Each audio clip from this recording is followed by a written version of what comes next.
ओम नमः शिवाय। श्री शिवाय नमस्तुभ्यम। श्री आदिशक्ति पार्वती माताय नमः। श्री विघ्नेश्वराय नमः। श्री लक्ष्मी नारायणे नमः। श्री सरस्वती ब्रह्माय नमः। श्री सियारामे नमः। श्री रामदास हनुमाने नमः। श्री राधेश्यामे नमः।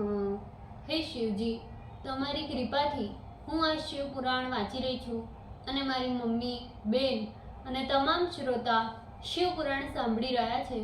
અમે બધા શિવ પુરાણનું જ્ઞાન પ્રાપ્ત કરી શકીએ એટલી શક્તિ પ્રદાન કરજો અને શિવ પુરાણનું તેજ સહી શકીએ એટલી ક્ષમતા પ્રદાન કરજો। હે વિઘ્નેશ્વર ગણપતિ બાપ્પા, તમે શિવ પુરાણના વંચાયતમાં આવતા તમામ વિઘ્ન હરજો। हे कृष्ण मनोहारिणी राधा जी, हे श्याम सुंदर, हे सिया राम जी, हे रामदास हनुमान जी, તમે શિવ પુરાણ સાંભળવા જરૂર પધારજો અને મારા હૃદયમાં સ્થાન ગ્રહણ કરજો। ઓમ નમઃ શિવાય। શ્રી શિવાય નમસ્તુભ્યમ। પ્રથમ સંહિતા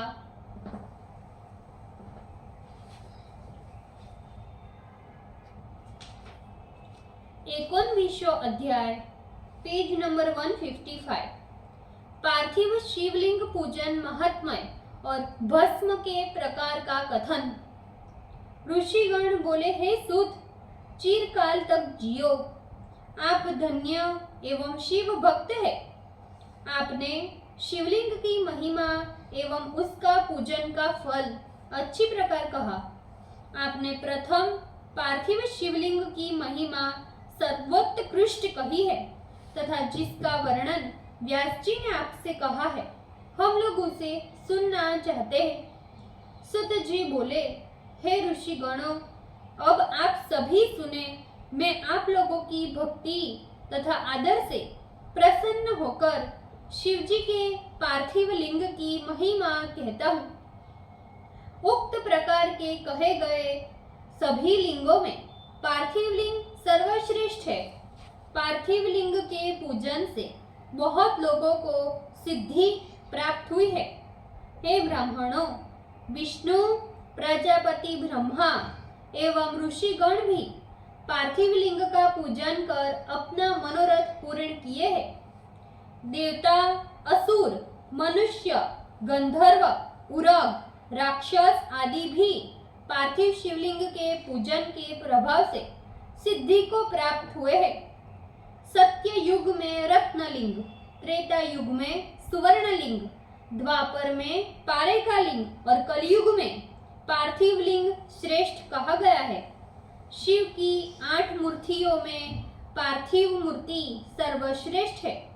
ये पार्थिव लिंग स्वयं अपने द्वारा निर्मित कर पूजा जाता है, इसीलिए अनन्य पूजित होने से ये उत्तम तप है और इसके पूजन से महान फल प्राप्त होता है।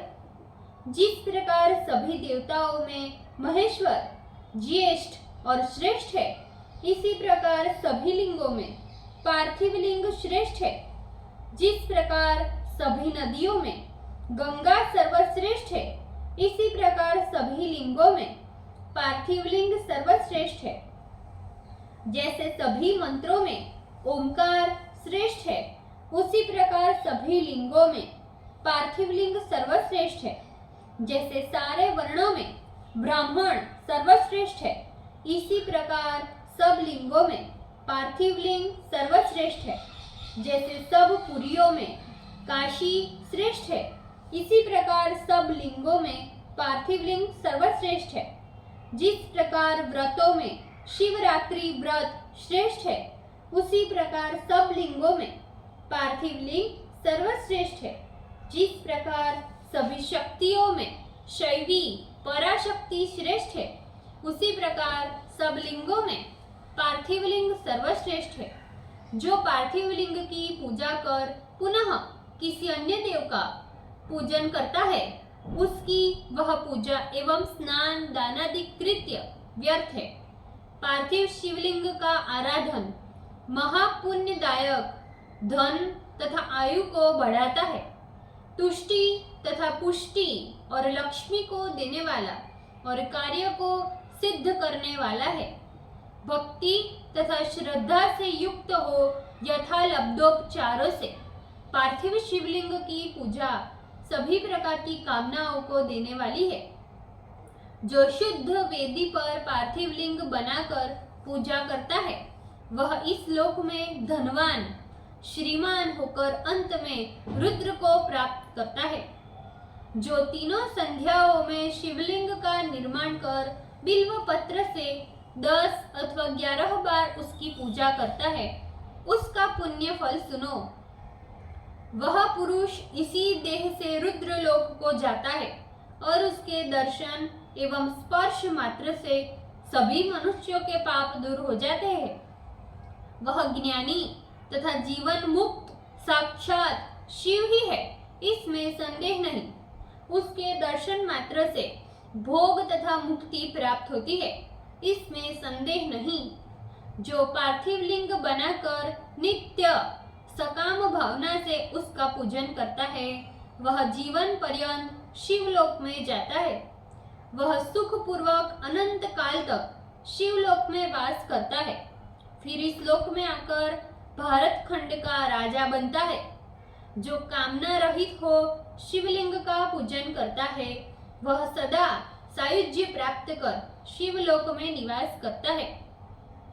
यदि ब्राह्मण होकर पार्थिव लिंग का पूजन न करे तो वह दारुण घोर शूल नामक नरक में जाता है।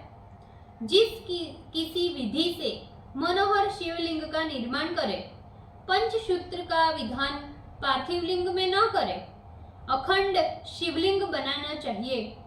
खंड खंड उसका निर्माण नहीं करे। 2 खंड करने से पूजा के फल की प्राप्ति नहीं होती। रत्न, सुवर्ण, पारद, स्फटिक, पार्थिव एवं पुष्पराग से अखंड शिवलिंग का निर्माण करे। चरलिंग अखंड और अचरलिंग द्विखंड कहा जाता है।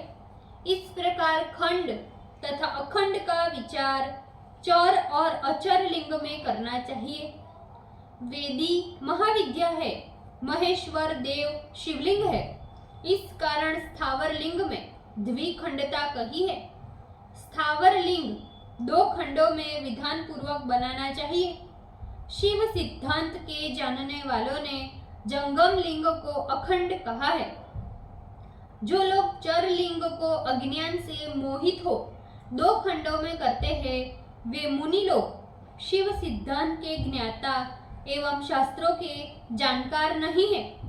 स्थावर लिंग को अखंड तथा चर लिंग को जो द्विखंड कहते हैं वे विधि का उल्लंघन करते हैं, उन्हें पूजा का फल प्राप्त नहीं होता। इस कारण शास्त्रोक्त विधान से चर संज्ञक लिंग अखंड एवं स्थावर लिंग को 2 खंडों में प्रसन्नता पूर्वक निर्माण करना चाहिए।